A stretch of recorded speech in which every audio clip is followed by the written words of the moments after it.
Warning. This episode contains details that some listeners may find disturbing. 1799. Micajah and Wiley Harpe were in the midst of a notorious killing spree throughout much of the new country, the United States of America.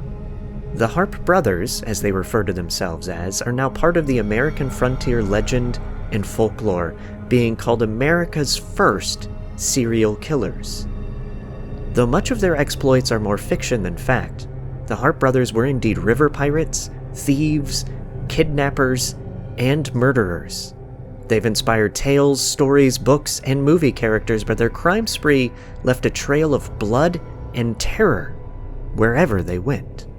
No one was safe that crossed paths with the Harpes.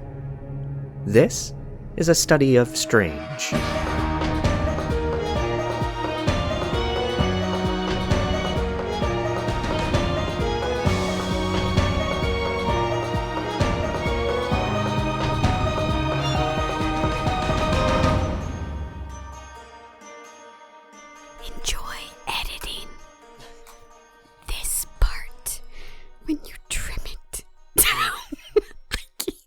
Welcome to the show, everybody. I'm Michael May.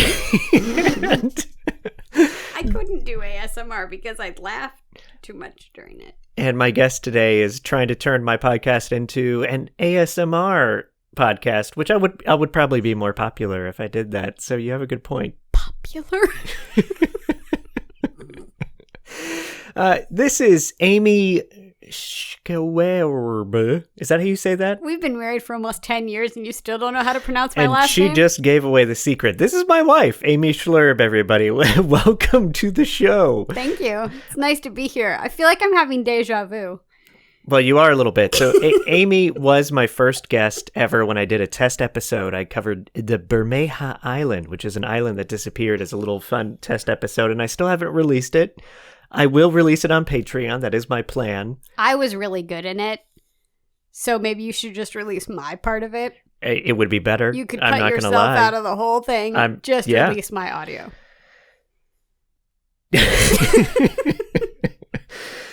So, the reason Amy is on today... Why is Amy on today?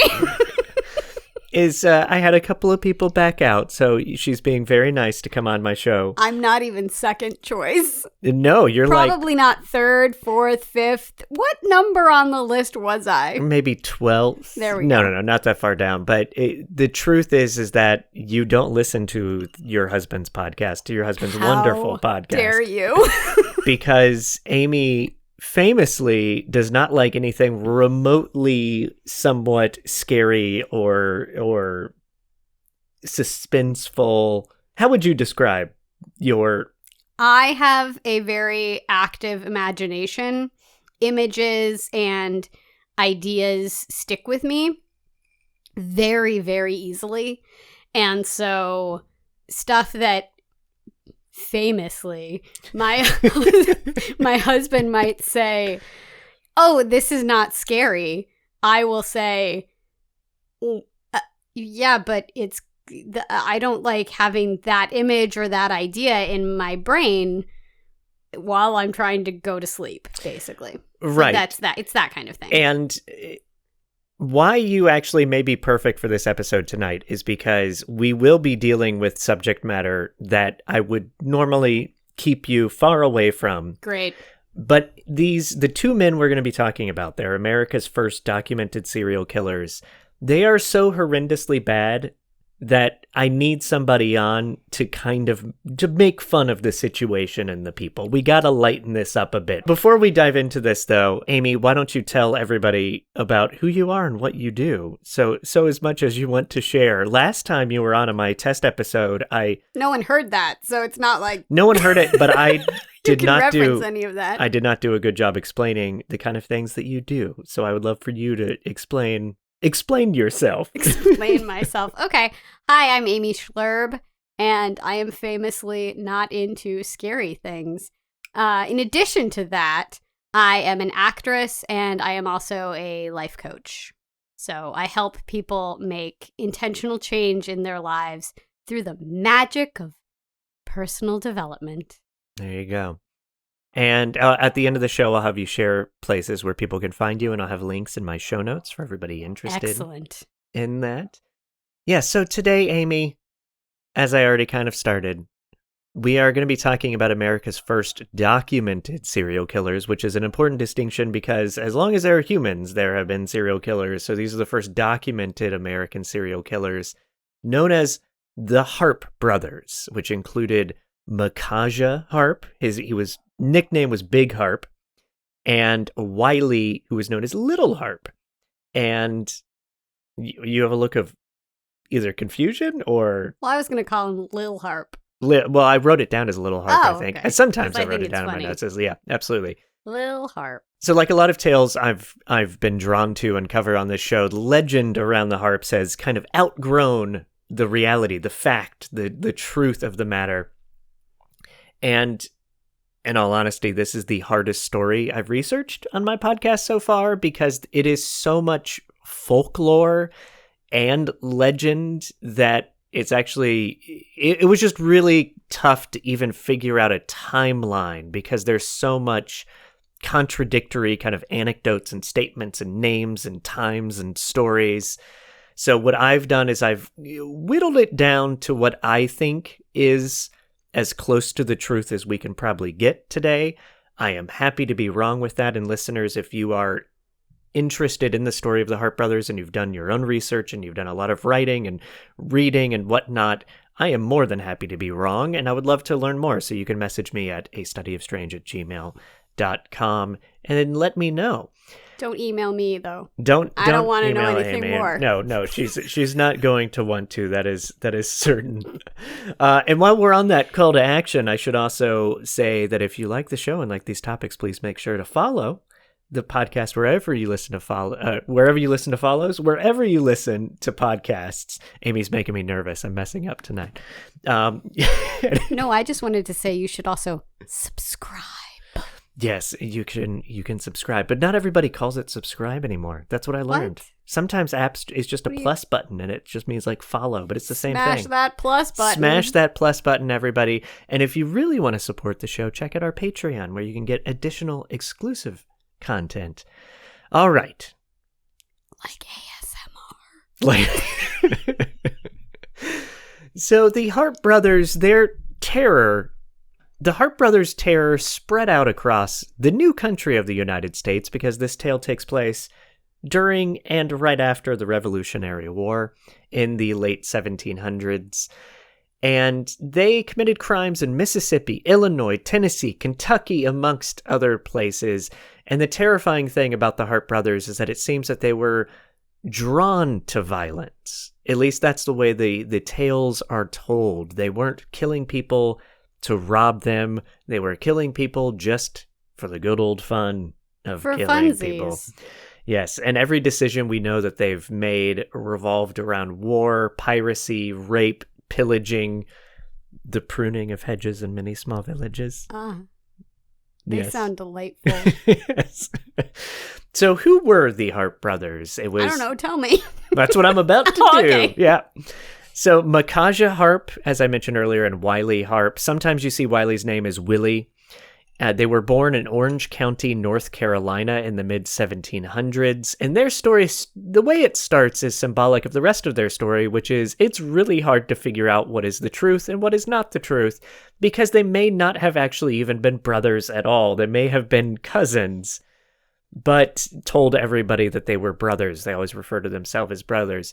However, a comment I heard from a present-day descendant of the Harpe family who's written books about them, he made a really good comment that I liked, which is that there's no proof that they were cousins, and they called themselves brothers. So unless there were proof that proved that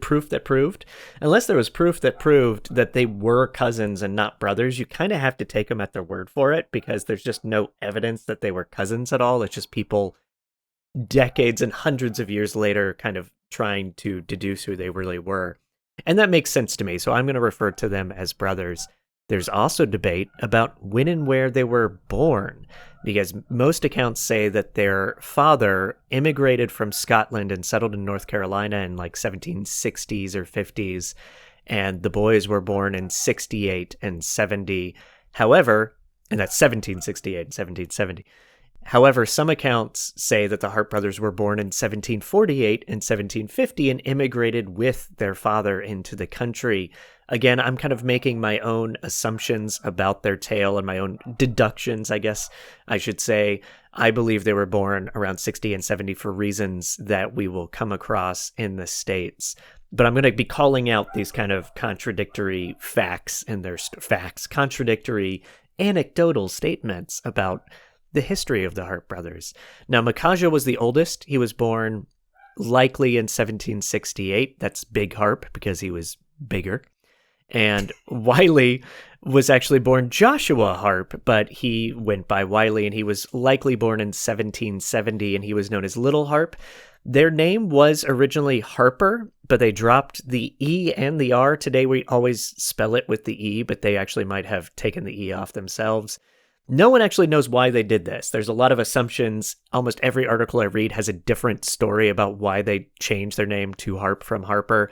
It could have been that their family they were loyalist to the British during the Revolutionary War, and they may have changed their name for safety, and a lot of Harpers may have been Tories, may have been British loyalists. That's one of the accounts, but there are many, many, many other, again, anecdotal stories about why their name changed. So the brothers didn't change their name. Like, they didn't get into serial killing and be like, a better brand for us. No, that's actually some of the stories. We don't know. Okay. We don't know if the father changed the name or they changed the name. It depends on what you read. But we do know that their name changed. That's the important thing. We just don't know when or why or who even did it. So because the family were loyalists to the crown, their father likely fought for the Tories, for the British, during the War of Independence in America. And there are accounts that the brothers fought in the war, some witness accounts, including that they fought during the Battle of Blue Licks, where they helped defeat an army that included American folk hero Daniel Boone.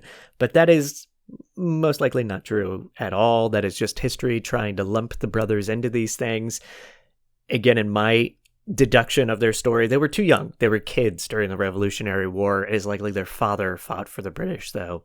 How old, though, when you say kids? So if they were born in 60 and 70, so like Wiley would have been 6 around the start. Micajah would have been like 8, and then the war ended in 1780, if I have my history correct. So yeah, they were like 12 when it ended. Now there is folklore that the Harpes were, if you believe that they fought in the war, which a lot of people do, there's these legends that they were part of so-called rape gangs that would go around and raping and pillaging all the American villages and settlements. Again, I think that's just total legend that is spurred from this. I do not believe that is true at all. And the reason there's a lot of this contradictory information I'll point out right now, including that they were part of rape gangs during the war, is most accounts written about the Harpes came about almost half a century later, where they were interviewing people that were like 90 years old at the time, but they were, far younger when the Harpes were around. And there's their own confirmation bias and their own, the way I equate it is it's like people trying to look cool on Instagram now. This is like the 1850s way of trying to look cool. It's like, oh yeah, I knew the Harpes. Yeah, I saw them in the war and I hung out with them one time, and I was like, you better not be killing people. And they were like, oh, we won't, wink, wink. Like, it's these kind of tall tales that people are weaving, and that's why we don't know the truth around these things, because people told tall tales. How you doing? Good. So far, so good. Good. Their father, no one knows what happened to their father, but he might have been hung by the British. Boy, he was fighting for the British. No, that was the British. I totally misspoke there. He was likely hung because he fought for the British after the war ended, because there were a lot of accounts of new Americans going around and but grouping up British loyalists after the war and killing them. Yeah. Like that is a thing that happened, and that may have happened to their father. And so this takes us actually to the perfect time. The war ends. And so the Harpes, they've lost their dad. Their dad may have died in battle or hung. That is sad. But they were teenagers. They were young. And they come from a family that were British loyalists. So they were not feeling too safe. And they had to fend for themselves. So the boys left home at an early age to try to Kill survive. No, survive. Oh, okay. Survive is just the key survive word at there. this point. Absolutely. So they left North Carolina. The folklore around, I'm going to say folklore way too often tonight. That's one. Oh, I've said it like 6 times already, Oh. but keep count from now on. So the folklore around the That's brothers two.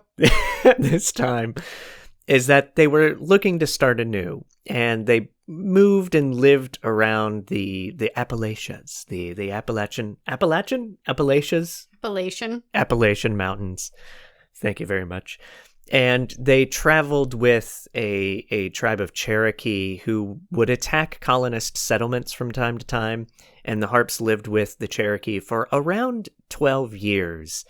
Now, there's a key point that I want to make right now, where most of anything you read about the Harpes has one thing that I think is very untrue and wrong in most accounts. The legend says that Wiley Harpe, Little Harpe, abused a girl in some fashion, depending on the story you read, and was shot by a Captain James Wood, not the actor? Not the actor James Woods, but James Wood, who was governor of Virginia from 1796 to 1799, by the way. And Wiley lived after he was shot, but he was pissed. So the boys... You think? The boys decide to take retribution in their hands, and they kidnap Wood's daughter, Susan Wood, and Susan's friend, Maria Davidson, forcing both of them to become their wives. And then they were traveling around to, I believe they were traveling towards Chattanooga at the time, Chattanooga, Tennessee. Now, according to the book, though, Harpe's Last Revenge, this is not true. The info came from James Wood, again, like half a century after the Harpes were killed. Spoiler alert, they die. Aww. And other sources that were likely trying to tie themselves, like I said earlier, it was like people trying to like sound cool to tie themselves to famous bad guys of the time. There's no evidence, there's no records that Susan Wood or Maria Davidson were ever kidnapped by the Harpes. The Harpes were, however, known to travel with 2 girls, sisters, Susan and Betsy Roberts.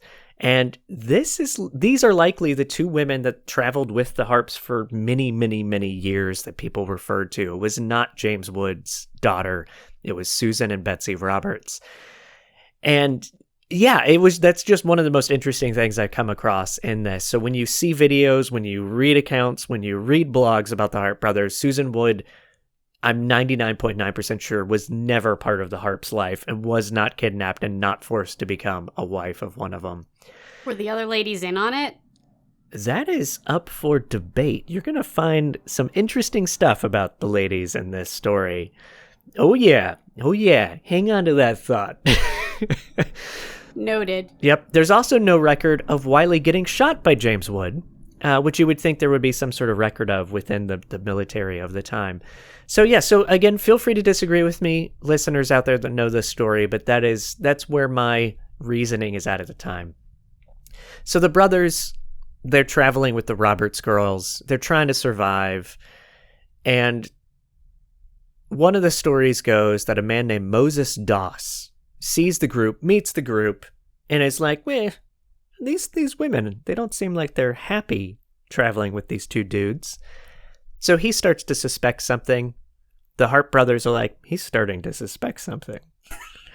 So the Harpe brothers kill him. Yeah. As you do. And there are some accounts that say, again, none of this is like provable. This is all just anecdotal stuff.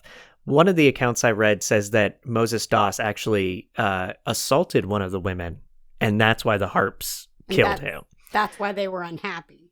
Yeah, okay, maybe. But so there's differing accounts, but a guy named Moses Doss likely could have been killed by the Harpes, and the story goes that that his body was found cut open, filled with rocks to weight him down in the water.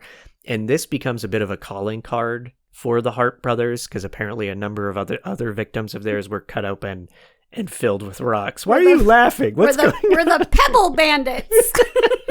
Are you thinking of the Wet Bandits from Home Alone? I'm thinking of the Wet Bandits from Home Alone. They could call us the Pebble Bandits. Which makes me think one of them was like Big Harpe was like, hey, yeah, hold on, we got to put rocks in their body because that's our calling card. We're the Rock bandits. Yeah, and Wiley's like, "What? No, we're not. Stop. We're the Wiley Rock Harpes. There you go. We rock the harp name with rocks Indeed. in bodies. So somewhere during this time period, which is like we're in the 1780s into the 1790s, the brothers and the women, they're living with the Cherokee, and they were likely part of a raid or maybe multiple raids that preyed upon unprotected settlements with the Cherokees. And in retaliation for one of these raids, the government attacked the Cherokee town of Micajah in 1794, and the regiment massacred family, kids, anybody that was in there. They massacred. It's a really terrible thing, and it kind of shows you that the Harpes, they've now grown up in a war, and now they're growing up in raids, and the town they've been living in for likely like 10 to 12 years has now been massacred. They're just surrounded by not so happy things. So this is just normal for them. Honestly, yes. Death and destruction and violence. Yes. Now, the Harpes were either not in Micajah when the massacre happened, or they escaped. No one really knows, but because of the massacre, they were like, we're getting out of Dodge. We're getting out of Dodge. We just got to keep traveling. We got to try to survive somewhere else because this is not going to work anymore. And they likely moved next to Beaver Creek in Powell County, Tennessee. Now, folklore and legend will continue to be an issue trying to solve the story, but things are starting to get more clear in the sort of the timeline of the Harpes in 1794, including the little love affair with the Roberts girls, the lovable foursome, as I'm just going to call them right now. They played golf. They played golf. Famously. They would go on double dates to movies. I think you said folklore at least twice. Yeah, you got to keep count. Okay, what am I so at we're now? at like 5. Oh, that's far fewer than I even thought. Nice. Maybe we're at 4. So I don't know. I didn't count the first one. It's you true. Said you it's true. So Wiley gets married in this time period to a Susan Rice. So he breaks up the little lovable foursome. That bastard. Well, we don't know if they were actually married to the two girls. Have they murdered anybody yet? Well, Is Moses he just Doss. an adulterer yet right now? No, I think they've murdered a few people. Okay, so they murdered Moses Doss. At least him and maybe some other people. I'm keeping track of how many people they've murdered and how many times you say folklore. Thank you. Thank you. So far, you're worse than the serial killers because you said folklore more times. Got it. I guess that's the way it's going to have to be. I don't know. So Wiley gets married to Susan Rice in 1797, and she is a minister's daughter, so good for him. And good for the minister, good for Wiley, good for Susan. It's all great. No, I don't think so good. Oh, there's a thing called sarcasm? Oh. Yeah. Well, there's a thing called delivery. Ooh, snap. It's not... I don't know. It sounded like you were actually thinking like, oh, this is a good thing. No, not at all. Yeah. So, and very soon after then, the same year, I think it's September of 1797, if I remember correctly, Big Harpe, Micajah, he gets married to Susan Roberts, who they've been traveling with and living with for years now. So they've just been living in sin this whole time? They've been living in sin this whole time. How dare they, those serial killers, live in sin? Those serial killers. Yeah. Additionally live in sin with women that are like lukewarm about them. Yep. And what's interesting about these marriages is we know for a fact that they happened, where a lot of the rest of their story, we don't know for a fact that any of it happened. So really, because there's marriage certificates. Sorry, there's historical record. Yeah. Okay, but so really all you know about these guys is that they got married. You don't actually know that they killed people. No, we do know that. We do know that later on. So we're coming up to some of that stuff. It is not all crystal clear how many and who exactly, but we definitely know they killed a lot of people, and they were wanted by the government for killing a lot of people. And yeah, so now we're coming into a time where we actually know a lot more about what happened. So yeah, they get married. And in 1797 or thereabouts, around the same time, they try to make a go of a normal life in Knoxville, Tennessee. They try to play house. They're like, hey guys, we're going to do this the right way. But they quickly become suspects of stealing hogs, cattle, horses. So they weren't doing a good job of contributing to a healthy society. They were taking from it. It sounds like. They were taking from it. And they were either ran out of town or left because they didn't want to get arrested, or a combination of those things. They went back onto the trails around the mountains and the trails of the times and tried to make a go of it there. And this is where their reign of terror really begins. And it may be a bit late for this, but I'm going to paint a picture of what these two dudes look like according to accounts. So Micajah was big. I mean, this is Big Harpe, so he's a big dude. Beardy, matted, thick, dark hair. He was described in the wanted posters and the wanted statements from the governor at the time to be around 30, which is also why I'm deducing he was born in like 68 and not like 48 like some accounts say.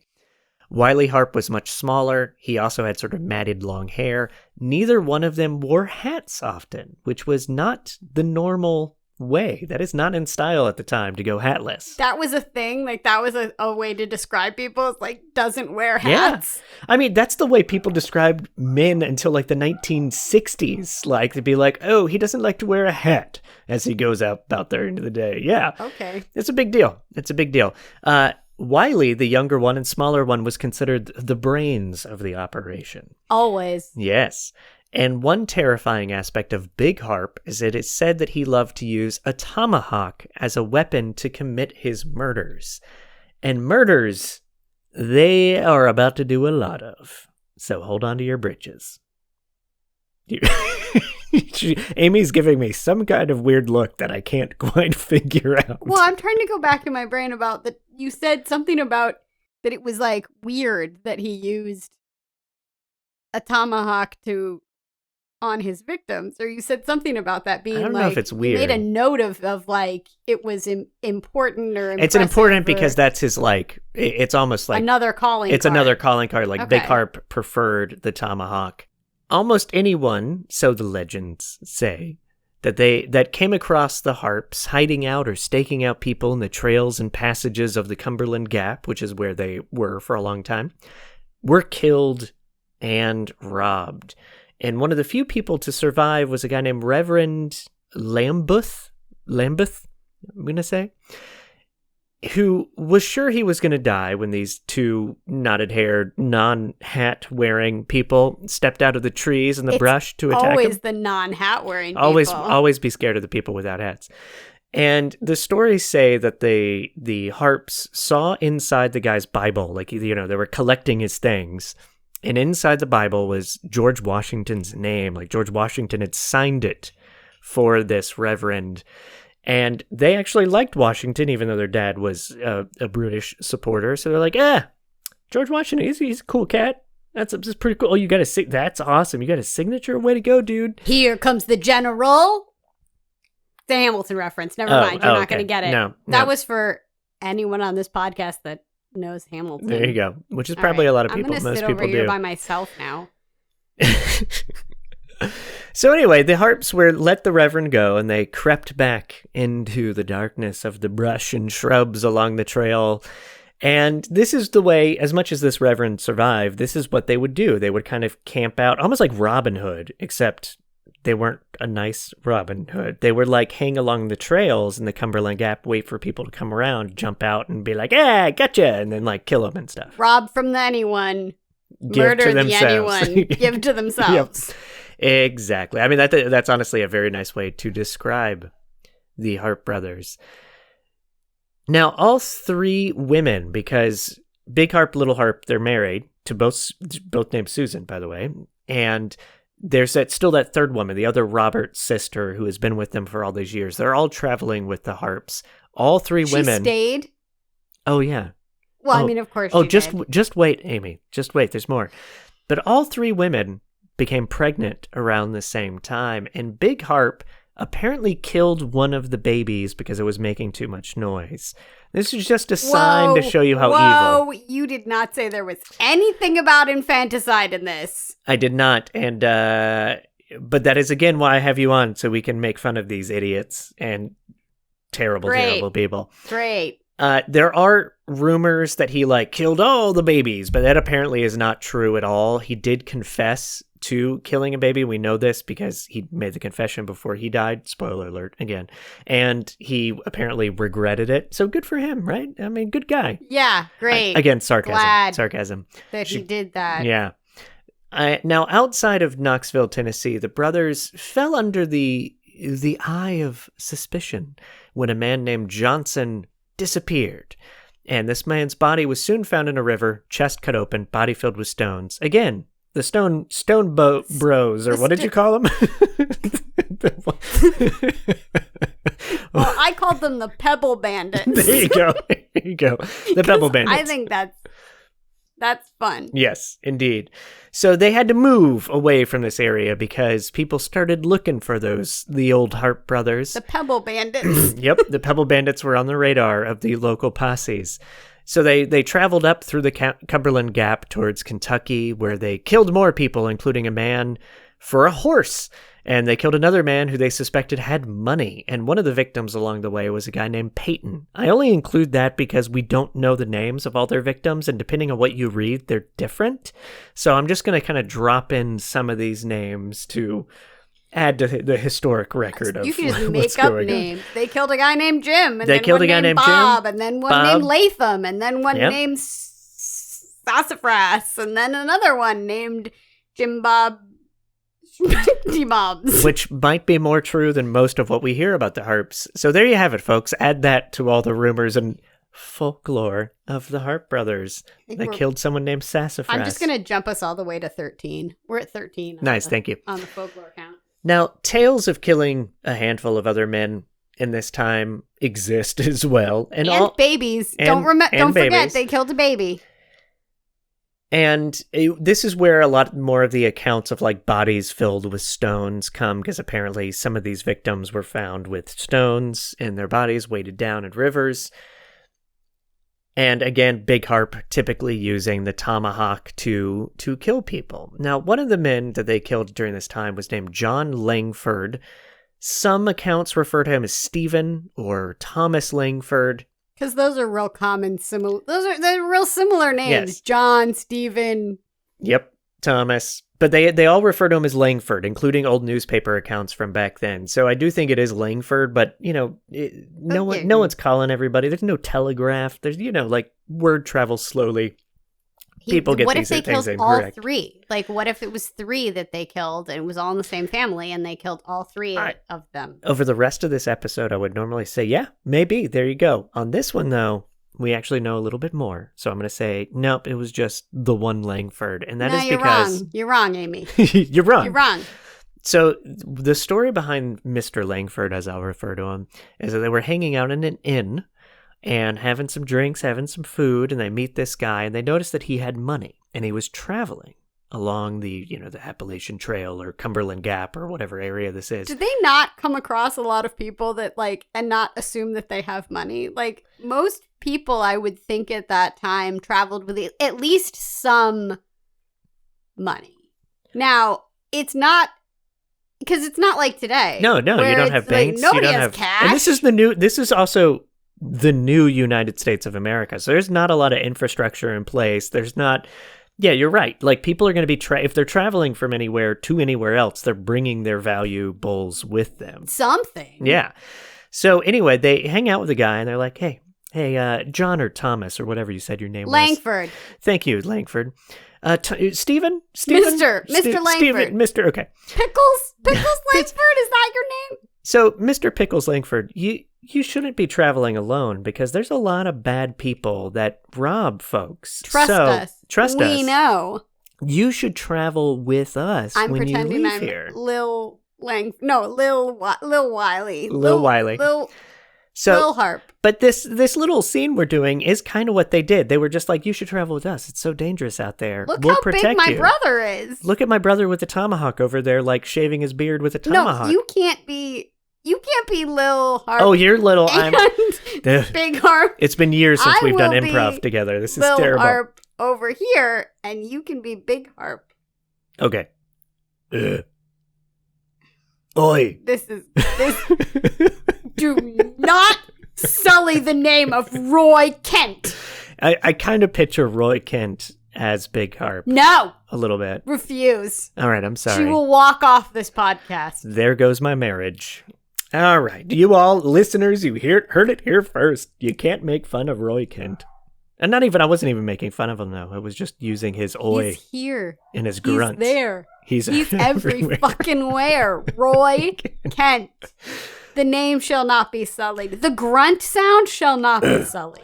No, stop it. This episode brought to you by Apple TV, ladies and gentlemen. Check out new episodes. You wish. Oh, I know. I do wish. You so wish. I mean, not a sponsor, but could be. Please get in touch. Please do, Apple. So anyway, what do you think happened to Mr. Thomas Stephen Langford as he traveled? He had tea with them. Mm-hmm.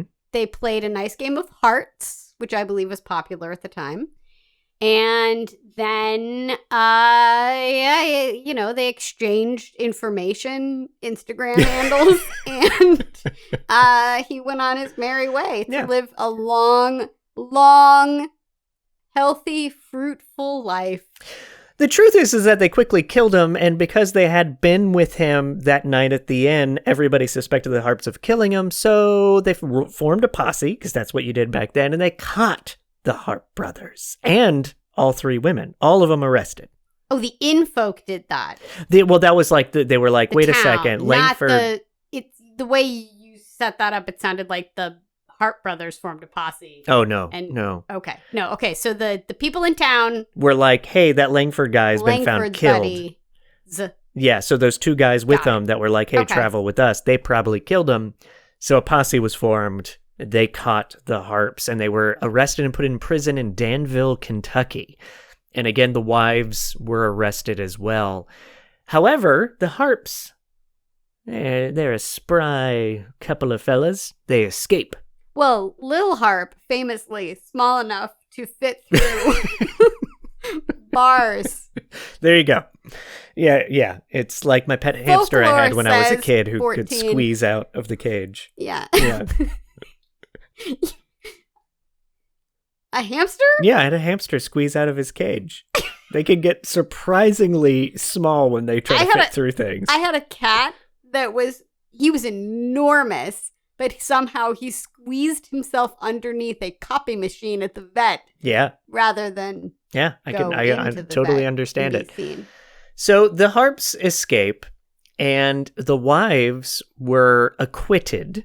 They claimed that they were never trying to be like buddies and wives with the Harpes. We didn't kill anybody. We're just here. They claimed that they had always been forced into this relationship. They murdered my baby. Yeah. And so they're acquitted. The Harpes have escaped. But then the Harpes and the wives reunite at a pre-planned place. So that is... It's harder to get out of these things than you think. It is. And honestly, this is sort of a bigger discussion to be had of like, because we don't know a lot about them or their relationship, but this definitely happened. And they, again, later, something else will happen in the story with the wives that we can talk about. But that's kind of the big question and discussion around the behavior with these people. What else were they going to do? I mean, this is not for your podcast, but women don't have a lot of options. Yeah. Now, it's in a weird way, being separated from the women for a while allowed the Harpe brothers to really hone their craft. Yes, like they apparently butchered and killed many people when the women were away. Like they just had free reign. They were like, well, ladies aren't here, let's do what we want to do. And that was just kill a bunch of people. Allegedly killed a lot of people. So what you're saying is that had they not gotten married and had women around in general, they might have been worse. They might have been way worse. It's possible. It's very possible. And this is when the governor, I think it's of Kentucky, puts out the wanted statement that you can still find for the Harpe brothers. He wanted $300 a head. So it's dead or alive, bring the head, what is $300 that today? And that is $48. Actually, I mean, it went backwards. I don't. No, I didn't do like a nice gift card to Postmates. Yeah, I didn't do the what do you call that? The comparison. The conversion. $300 in that time. It's also that's now. Far enough away too that the conversion also it's not as easy as it is to do from even like 50 years ago. You kind of just have to to sort of make some jumps. But I would imagine it's a lot of money. $300 is a lot of money. It's in definitely that a lot of time. money. So the brothers decided they should head somewhere that they can be safer, get away from everybody looking for them. And they decide to go to a place called Cave and Rock, which is in Illinois. It's a famous site. You can still go visit it. There's wonderful pictures online of it. It's a really cool cave along the Ohio River. And that's where they joined a group of outlaws led by a legendary river pirate himself, Samuel Mason. And they camped out and buddied up with Samuel Mason for a while, living at Cave in the Rock and going out on the river and robbing fishermen and ferries and boats and stuff for a while. And they don't tame their murdering around Mr. Samuel Mason. Why would you? He's a river pirate. By this point, yeah. why? Exactly, but they thought, he's a river pirate. He gets us, right? We can do what we want. So apparently the Harpe brothers were too much for Mr. Mason, including they pushed somebody off a cliff or had somebody jump off a cliff. And Samuel Mason is like, guys, yeah, this isn't working out. And this is where our first scene comes in, Amy. Oh. We're going to... You didn't like the improv, so now we got to go scripted. I love the improv. The improv's staying in, but now we're going to do a scripted scene. So let's have you read Big Harpe. I'll do Little Harpe and Samuel Mason. How about that? Does that work? Sure. Okay. And I'll read the description stuff too. So I'm just reading Big Harpe. Just read Big Harpe. Okay. All right, here we go. All right, so this is at Cave and Rock in Illinois along the Ohio River, and Big Harpe and Little Harpe stand next to a dead body on the bank of the river. A large cliff towers over them, and the Harpes are laughing. Did you see him flinging his arms like a wee little girl as he fell? The brothers laugh hard. I did. Samuel Mason looks at the brothers from the entrance of Cave and Rock. He walks towards the brothers, then stops, turns around, and goes back towards the cave. He does this dance a few times. Men in the cave wave to Sam, encouraging him to go talk to the Harpes, but Sam is scared. He eventually puts on a smile and skips down to the Harpes. Hey, what's shaking, dudes? We were just talking about how we should push more people off the cliff. It's the most fun we've ever had. Yeah, it is fun. But look, guys, the fellas and I have been talking. About what? Big Harpe's mood shifts. His smile fades and his hand tightens its grip on his tomahawk by his side. But all sorts of things, really. But the thing is we'd like you to go. It's been great. We've done great things as a team, robbing and pillaging and the like, but it's time to move on. Pushing people off cliffs will draw too much attention to our operation here. Big Harpe growls. Growl. And moves towards Sam, but Little Harpe stops his brother. But come back and visit. Yeah, I'm thinking of throwing a white elephant party for Christmas, and you two should come. Yeah, thanks, guys. See ya. Sam runs back to the cave where his men hold guns and are watching the Harpe brothers closely. The Harpes slink away, knowing they're outmatched. Historical record of exactly what Big Harpe sounded like. It is. Which was the absolute antithesis of Roy Kent. Historical documents. Historical document. All very true. Not dramatized in any fashion. So in July of 1799, the Harpe brothers leave Samuel Mason's gang, and they begin their own crime spree. And they start holding them back. Yeah, they were holding them back. They weren't able to kill even more people. So now they start killing people in Kentucky and Tennessee, including a guy named William Ballard, who was disemboweled, a guy named John Graves, and his son were apparently decapitated near Adairville, Kentucky. I think I'm saying that right. The Harpes murdered a family called Titsworth, which included 8 adults and children, as well as slaves that worked for the family. And then in late August, the Harpes sought shelter at a farmstead in Webster County, Kentucky. And this is the home of Mrs. Stiegel. And she was too nice to these guys because they're evil, despicable people. Yeah, but did she know this? No, of course not. But she soon found out because they killed her baby. And 2? Yeah. Now they've murdered 2 babies. At least 2 babies. And then they kill her. And her husband, Mr. Stiegel, was away when this was happening. So when he returned and he found out these guys, the Harpes, had stayed there and that's who killed everybody, he forms a posse. He goes after them and he's actually able to track them down. And we don't know a lot of details about what happened in this moment, but they track the Harpes down and Big Harpe is shot. And this is where he confessed to some of the murders, including one of his own babies. And they kill him, they behead him, they stick his head on a spike or stick or fence post or something, and they put it on the street. And apparently they've named the street, like you can still find a street in Big this general Harpe area. Street? I think it's called like Harpe Street or Harpe Highway, or it should be Harpe Highway for alliteration. Why? But people today don't realize why it's still called that. And this is another call to action to listeners. I was actually trying to pinpoint exactly where this happened. Like, where did they put it on the street? Where was this pike? Where did the death happen?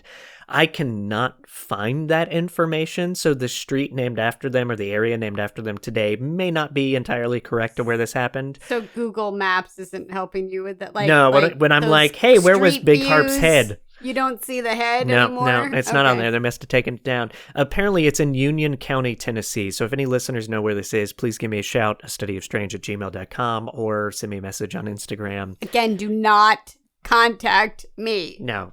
Amy is not going to want to talk about this story ever again. Never. And I respect that.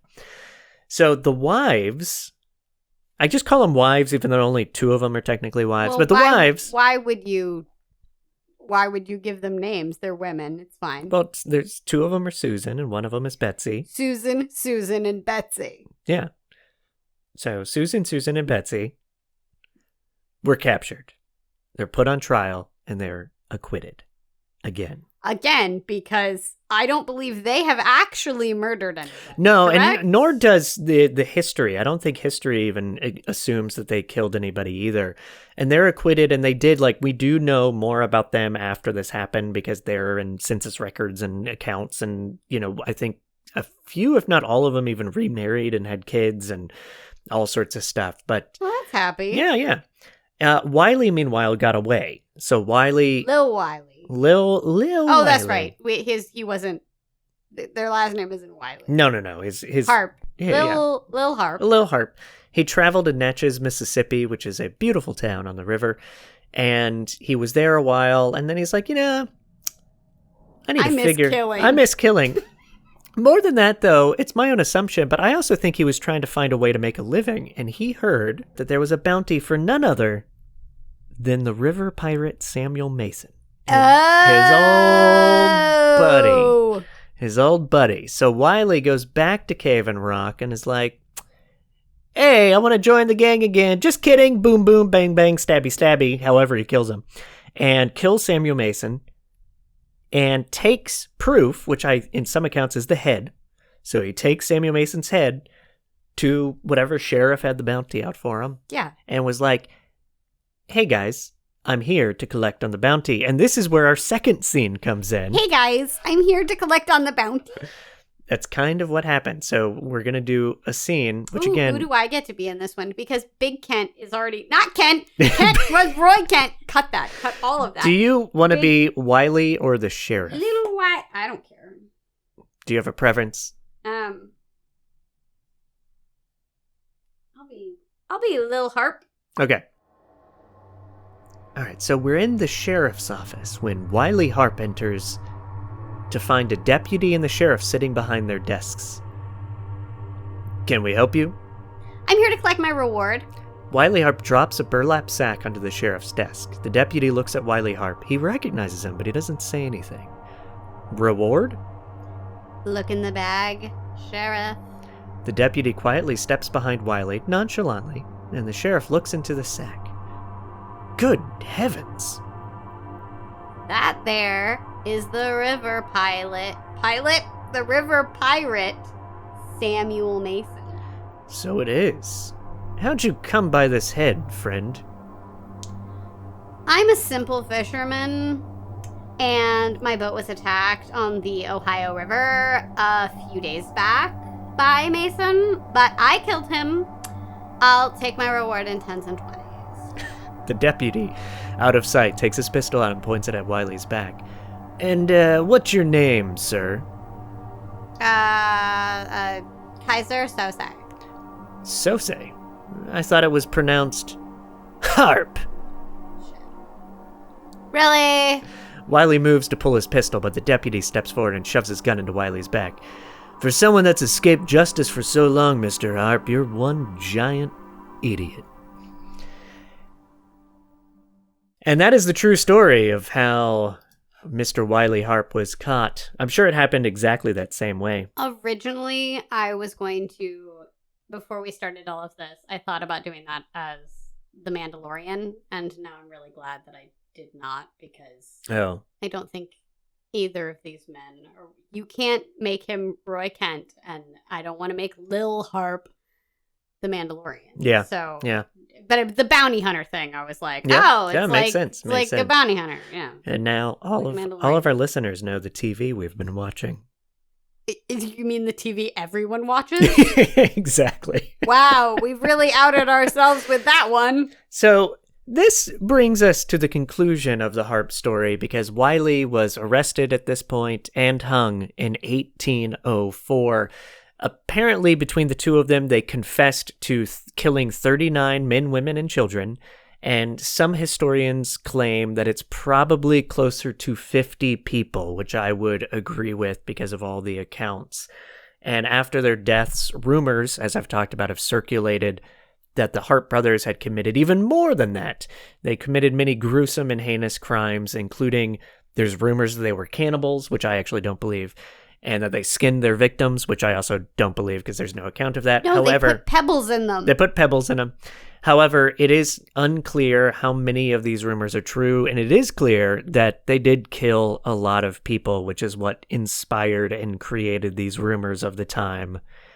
So that is the story of America's first serial killers, the duo, the Wet Pebble Bandits. No, just the Pebble Bandits. They're not. I mean, the pebbles are wet by the time you throw your victims into the water, but It is true. other than that, It is true. So one of the things I want to conclude with here is, if there's anything to learn from this story, my brain... there's a takeaway. There's a lesson. There's always a takeaway. There's always a lesson. Even if you don't know it right away, the lesson comes later.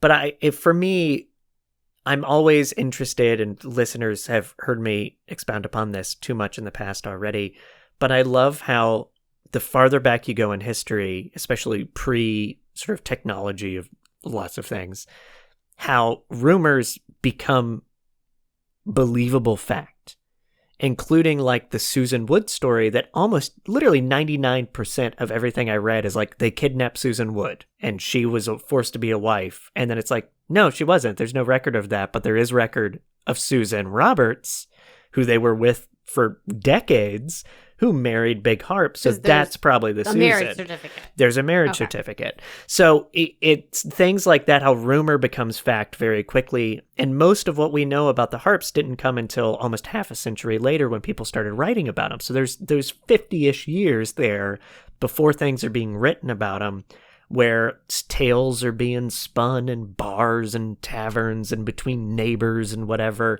So that's why this was so difficult to research, and I'm sure I've gotten some of it wrong, but hopefully the incredible terribleness, the terrible terribles, as I started the episode with, of how evil these two brothers were, came across, because they're frightening, terrible people, and I do think there is importance to learn how evil humans can be, because I think we can be better about it. Thoughts on your end? Well, as a life coach, the thought that came to me was, let's say at some point in their lives, the Harpe brothers decided that they wanted to change their ways. And so they sought out the rapidly growing field of life coaching at the end of the 1700s. And they said, Amy, we really need to change our ways. What can you offer us? I would say, well, the murdering, the killing, the all of that, the pebbles in the bodies, is that working for you? What do you think? Do you think they would have? I think they would be like, yeah. We should double up? So again, perhaps I didn't start that correctly because, I mean, yeah. So now the other interesting thing is that perhaps serial killers aside, for the most part, in life coaching, we assume that every behavior has a positive intent.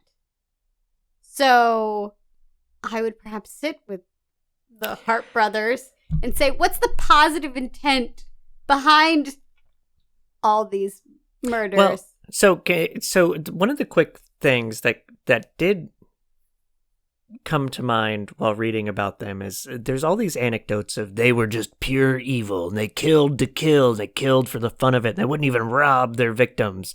But it's like, no, there actually is record that they did rob their victims. They did travel with Susan and Betsy for decades, and there's a lot of talk about how life was so difficult. And they had to live alone as kids because their father died during the war, right after the war, and they're surviving in a really hard time to survive. Yeah. So could the survival and the hardships that people like that face, could that have been what led them into a life like this? 100%. Yeah. And Yes. I think so as well, yeah. And you ask the question, what's the positive intent? So what do they get out of it? If they get out of it money, they're going to keep doing it. They get out of it some kind of weird thrill. Now, the mind of a serial killer is not a normal brain. There's different things going on. So you can't really follow the positive intent logic of all of that. But you'd be looking for like, okay, well, how else could we get that thrill? Maybe we could Have you heard of podcasting? Podcasting is not thrilling. Maybe we could jump out of an airplane. Oh wait, those don't exist yet. Maybe we could ride really fast on a horse. You'd start coming up with alternative ways to get money and feel whatever they felt.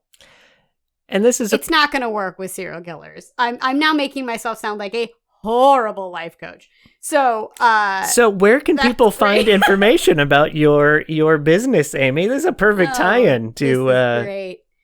to plug yourself. My website is thealignedactor.com because I am an actress and I am a life coach. If you are a serial killer, please don't come to me. I don't think I have anything to offer you. Your brain is special and unique in its own way, and please find a psychotherapist and a psychiatrist. And if there are serial killers that listen to my podcast, please donate to my Patreon account and then turn yourself in. Thank you very much. Right? That's a good thing, right? This is going great. Yeah. I'm going to ask to be able to listen to whatever I've said before you release this, maybe. I don't know how possible that's going to be. What do you mean? It's live. It's not live. I just may not have it fully edited until like very soon before it goes up. But yes, you can listen to it. Just don't make me sound horrible. No. Don't make me sound as terrible as these two dudes were. They were awful. No, you're a little bit above. Thank you. Yeah. No, thank you so much for coming on. I know you do not like these stories, but I've been in the back of my head. I'm like, when can I get Amy on? And so I appreciate you making this work out when when I lost my other guests because it's so sad. Not even third. No, not even Not but even only fourth. because of your determination to not be involved. You make it sound like I don't support your podcast at all. No. I mean involved with this types of stories. I don't like these types of stories. Famously, I'm against infanticide. Famously. Yeah. Yeah. No, I appreciate it. It was a lot of fun. And we're going to end the episode now, and let's you and I get some food. Sounds great. Right. I'm really hungry now after all of that. After all that killing, I need some food. Let's eat.